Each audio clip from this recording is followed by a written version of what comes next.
So last Saturday, my friend Greg decided he was done with technology. He said, "No screens tonight.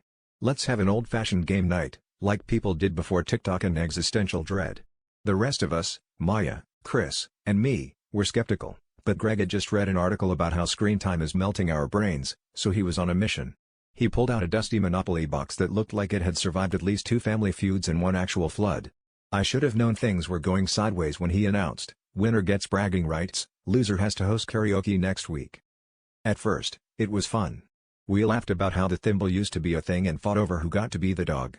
But after 2 hours, Maya owned all the railroads, Greg was hoarding get-out-of-jail-free cards like they were NFTs, and Chris had mortgaged so much property he started calling the bank mom. The snacks ran out. The water cooler talk became less about remember when?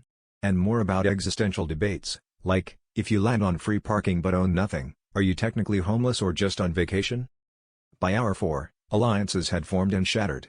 Greg started implementing house rules he found in the dark corners of the instruction booklet. Chris began speaking only in banker jargon. Maya had amassed so much Monopoly money she started offering loans with interest rates that would make a payday lender blush. At one point, I tried to fake a bathroom emergency just to escape, but Greg declared it was against the spirit of game night and threatened to charge me rent for passing go.